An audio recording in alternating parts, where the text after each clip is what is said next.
Bismillahirrahmanirrahim. Assalamualaikum warahmatullahi wabarakatuh. Apa kabar anak soleh dan soleha Bu Guru? Semoga kita selalu tetap diberikan kesehatan. Jangan lupa berusaha untuk tetap menjaga kesehatan dan kalian tetap diberikan semangat dalam menuntut ilmu walau pembelajaran kita masih dari rumah. Nah, anak soleh dan soleha Bu Guru, hari ini kita memasuki subtema 3 pembelajaran kedua dan pembelajaran ketiga. Nah, sebelum kita memulai pembelajaran hari ini, alangkah baiknya kita awali semua aktivitas kita dengan berdoa. Anak-anak soleh dan soleha Bu Guru, silakan berdoa.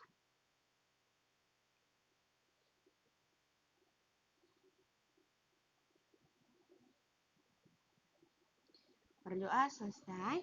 Nah, anak soleh-soleha Bu Guru sudah siap dengan buku tematiknya. Nah, silahkan kalian buka buku tematiknya halaman 72. Oke. Nah, sebelumnya nak, di pembelajaran 2 dan 3, Bu Guru Anggi sampaikan bahwa pembelajaran 2 dan 3 ini materinya tidak terlalu banyak dan materinya kebanyakan mengulang materi yang sudah pernah diajarkan sebelumnya. Nah, di sini ada bacaan, kita baca sama-sama. Ayo membaca. Tony senang membantu ibu menyiram tanaman. Setelah selesai menyiram tanaman, Tony kemudian belajar. Belajar dengan tekun merupakan salah satu tugas Tony sebagai anak. Setiap anggota keluarga memiliki tugas yang berbeda-beda. Ayah dan ibu berbagi tugas dalam mencari nafkah untuk memenuhi kebutuhan keluarga. Ayah dan ibu juga berbagi tugas dalam mengatur rumah agar kegiatan di dalamnya berjalan dengan tertib. Selain belajar dengan tekun, kita dapat membantu pekerjaan orang tua di rumah. Saat ayah sedang membersihkan rumah, kamu dapat membantu ayah.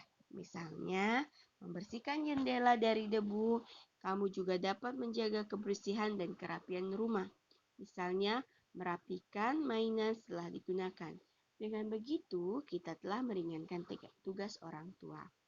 Nah, ya nak, jadi setiap anggota keluarga memiliki tugas yang berbeda-beda. Anak yang masih sekolah atau belajar, tugasnya adalah belajar dan membantu meringankan beberapa pekerjaan orang tua di rumah. Terutama seperti kalian saat ini. Kalian saat ini sedang ada di rumah, tidak pergi sekolah, jadi belajarnya dari rumah. Nah, di sela-sela atau setelah kalian belajar atau mengikuti pembelajaran, kalian bisa membantu meringankan pekerjaan orang tua seperti membantu ibu membersihkan rumah, membantu ibu menjaga adik saat ibu sedang merapikan atau memasak. Nah, itu merupakan kalian membantu meringankan pekerjaan orang tua di rumah. Terus apalagi terutama yang berhubungan sama diri sendiri seperti belajar membersihkan tempat tidur kalian setelah kalian gunakan, lalu melipat mukena sejadah saat kalian selesai sholat. Apalagi ya, merapikan buku dan mainan setelah kalian belajar, misalnya bukunya langsung kalian rapikan. Mainan setelah kalian mainannya kalian masukkan di dalam tempatnya. Itu kalian membantu orang tua. Nah, anakku sekalian, belajar dengan tekun menjadi salah satu bentuk kita menghargai kerja keras orang tua. Karena dengan begitu, apa yang diusahakan oleh orang tua seperti mencari nafkah untuk memenuhi kebutuhan kita tidak sia-sia. Nah, anak-anakku sekalian, mungkin kalian sering lihat ayah dan ibu pulang kerja dalam keadaan lelah. Mereka sudah lelah mencari nafkah. Nah, apa yang harus kalian lakukan? Berilah menunjukkan apa yang harus kalian tunjukkan, yaitu belajar dengan tekun. Dengan kalian belajar dengan tekun, kalian mengerjakan tugas dengan baik, orang tua akan merasa bangga.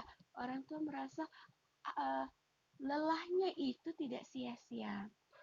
Nah ya, jadi apalagi kalau kalian menunjukkan dengan prestasi yang baik, nilai yang baik.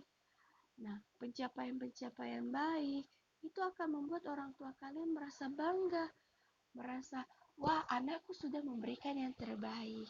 Insya Allah, apa yang orang tua kalian lakukan untuk memenuhi kebutuhan kalian ada sesuatu yang ikhlas yang berbuah kepada keberhasilan nantinya untuk anak-anaknya. Ya, nah, di sini Bu Guru juga tambahkan, selain belajar dengan tekun, beribadah dengan tekun juga adalah salah satu bentuk menghargai usaha orang tua. Ya, nah sekarang silakan kita lanjutkan di halaman 73. Ketika belajar, Tony melihat Pak Brata memanen hasil kebunnya. Pak Brata adalah tetangga Tony. Pak Brata memiliki kebun pisang di sebelah rumah Tony. Pisang hasil kebun Pak Brata besar dan banyak. Tony ingin tahu cara Pak Brata merawat tanaman pisangnya. Suatu hari, Tony bertemu dengan Pak Brata. Tony menyapa Pak Brata. Saat itu, Pak Brata membawa hasil panen pisang yang banyak. Pak Brata memberi Tony sebagian hasil panennya. Tony senang sekali. Tony jadi ingin mewawancarai Pak Brata tentang cara menanam dan merawat tanaman pisang. Kita baca sama-sama ya. Tony, apa saja jenis tanaman pisang yang Bapak tanam? Pak Brata, ada pisang raja, pisang Ambon, dan pisang susu. Tony, wah banyak juga ya Pak. Sudah berapa lama Bapak menanam tanaman pisang ini? Pak Brata, Bapak sudah menanamnya sejak 10 tahun yang lalu. Tony, wah sudah lama ya Pak. Pasti Bapak sudah mengerti sekali cara menanam tanaman pisang ini.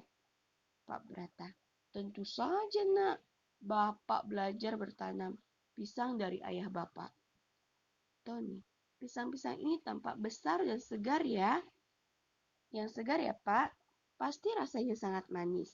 Pak Brata, tentu saja. Ayo sambil dimakan pisangnya. Tony, terima kasih Pak. Wah benar, pisangnya manis sekali. Bolehkah saya belajar kepada Bapak tentang cara bertanam pisang? Pak Brata, tentu boleh nak. Caranya sangat mudah. Pertama-tama, sediakan lahan yang sudah dibersihkan dari gulma atau semak belukar. Buatlah lubang dengan ukuran 50 cm dikali 50 cm. Selanjutnya masukkan kompos atau pupuk kandang dan biarkan selama 20 sampai 30 hari. Setelah itu masukkan bibit ke dalam lubang tanam yang sudah diberi pupuk kandang tersebut. Timbunlah sambil sedikit dipadatkan dengan tanah bekas galian lubang tanam tersebut. Satu tanaman pisang dengan yang lain diberi jarak 2 meter. Tony, kapan waktu tanam yang paling baik, Pak? Pak Brata, waktu tanam yang baik adalah awal musim hujan. Tony, apakah tanaman pisang juga perlu diberi pupuk, Pak? Pak Brata, tentu saja nak. Berilah pupuk beberapa kali dengan cara menaburkannya di atas tanah sekitar batang pisang. Jika kamu memeliharanya dengan baik, tanaman pisangmu akan tumbuh subur seperti milik Bapak. Tony, iya Pak, terima kasih atas penjelasan Pak Brata. Pak Brata, sama-sama nak, semoga bermanfaat informasinya ya. Nah, kita sudah membaca percakapan antara Tony dan Pak Brata. Di bawahnya ada pertanyaan yang bisa kalian tangkapi. Siapa narasumber pada wawancara di atas? Narasumber adalah pusat atau orang yang memberikan informasi. Nah, siapa di sini? Pak Brata. Lalu, siapa pewawancaranya? Itu orang yang bertanya siapa? Adalah Tony. Apa isi wawancara tersebut? Isinya adalah tentang cara menanam dan merawat tanaman pisang. Oke anakku, kita lanjut ya. Sekarang kita masuk subtema 3 pembelajaran ketiga. Untuk ayo berlatih di halaman 76, Bu Guru tidak bahas. Jadi nomor satunya tadi sudah ada di slide awal.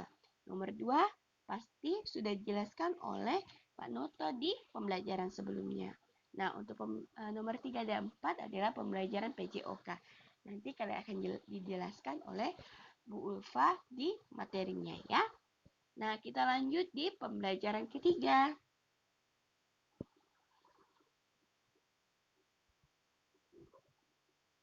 Baik, anak-anakku silakan buka bukunya halaman 77.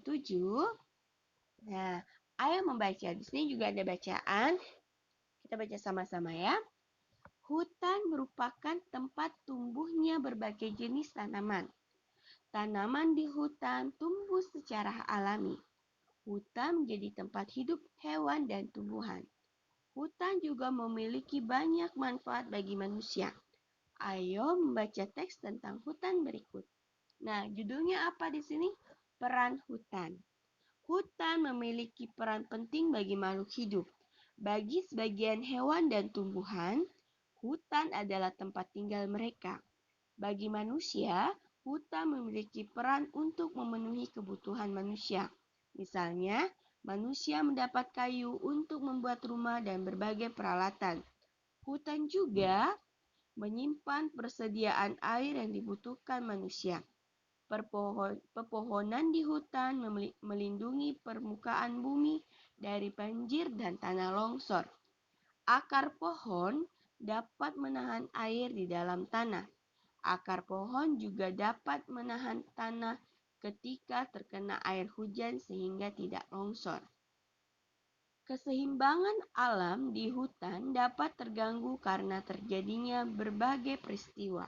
Misalnya, penebangan pohon tanpa diikuti penanaman kembali, kebakaran hutan, dan pembukaan lahan di hutan tanpa terkendali.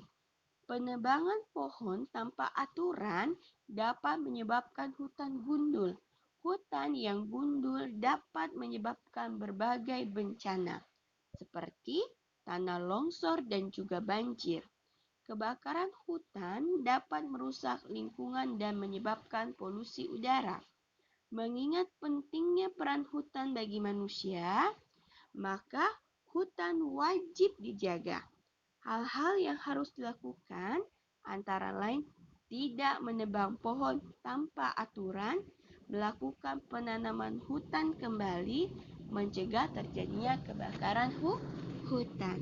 Nah, bacaan ini itu menjelaskan peran hutan dan akibat yang terjadi bila hutan tersebut dirusak.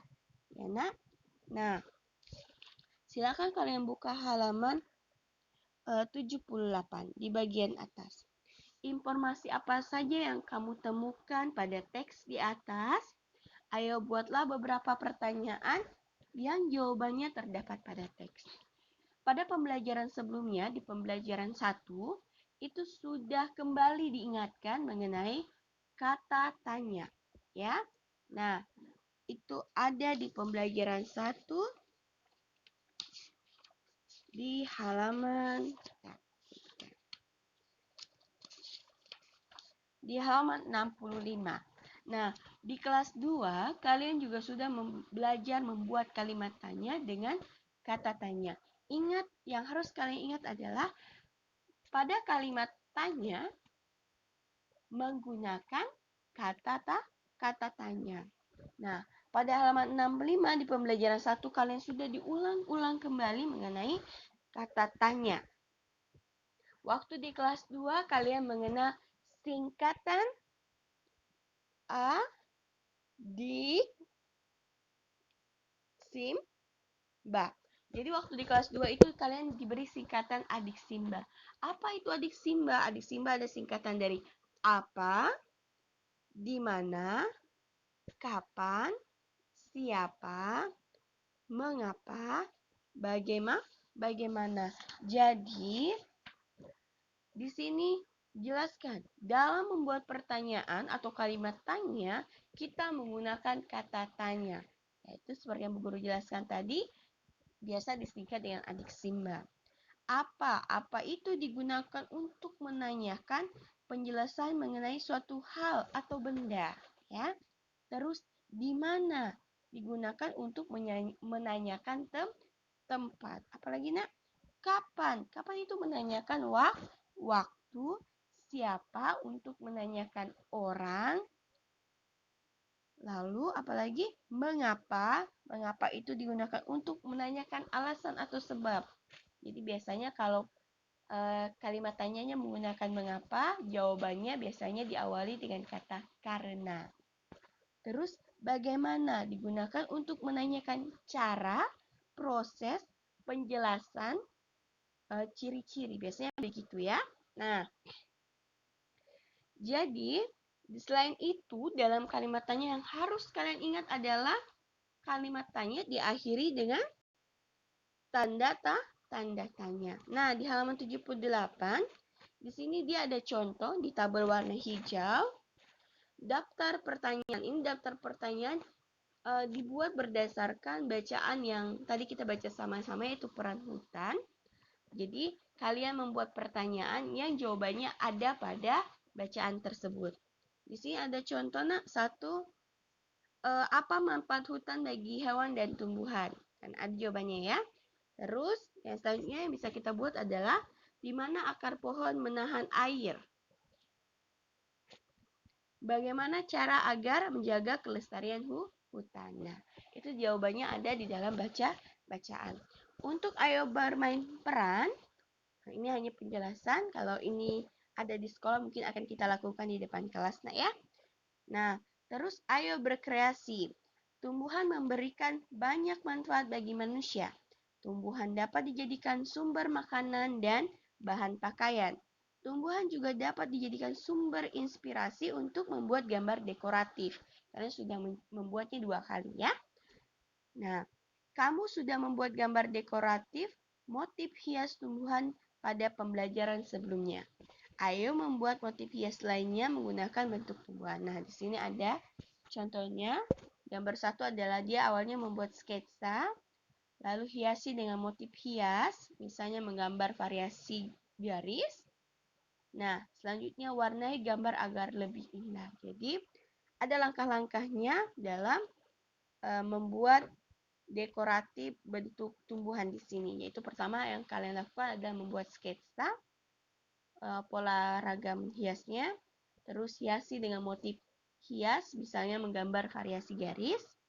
Terus warnai gambar agar lebih indah. Nah, kita lanjut di halaman 79 ya, nak ya. Di halaman 79, ayo berhitung. Tanaman harus dirawat agar tumbuh subur. Salah satu cara merawat tanaman adalah dengan menyiramnya secara teratur. Deli sering membantu ayah menyiram tanaman di halaman. Ayah menyiram tanaman menggunakan selang. Ayah menggabung 2 buah selang agar panjangnya cukup. Nah, ini adalah soal cerita. Panjang selang pertama 4 meter. Jadi, kalian sudah belajar ini di pembelajaran sebelumnya bersama Pak Noto, yaitu adalah penggunaan garis bilangan. Ini adalah garis bilangan, Bu Guru sudah buat di sini. Kalian juga bisa lihat contohnya di halaman 79 di buku kalian. Nah, dalam menyelesaikan soal cerita, Bu Guru selalu ingatkan untuk membaca dengan teliti dan pahami apa yang diinginkan soal. Nah, di sini ada penjelasan, penyelesaiannya. Diketahui panjang selang pertama itu 4 meter dan selang kedua 6 meter. Dan ditanya berapa panjang selang setelah disambung. Berapa panjang selang telah disambung berarti dia menanyakan jumlah. Jadi ini yang Bu Guru maksud dengan memahami apa yang dimau dengan soal, ya. Nah, apa yang pertama kalian lakukan? Tentu dimulai dengan 0, ya. Jadi 0 terus selang pertama itu panjangnya 4 meter. Ya. Terus ditambah dengan selang kedua itu 6 meter. Sudah. Nah, jadi 4 dihitung ke depan atau dihitung selanjutnya itu 6 meter. Jadi dia jatuhlah titiknya di angka 10. Jadi 4 ditambah 6 sama dengan 10. Nah, anakku sekalian, Untuk di pembelajaran ini memang tidak banyak, kalian cukup mengulang-mengulang saja. Bu guru juga tidak memberikan tugas. Untuk di akhir pekan ini, silakan kalian ulang-ulang pembelajaran yang sudah kalian pelajari sebelumnya. Anak-anakku cukup sekian penjelasannya Bu Guru.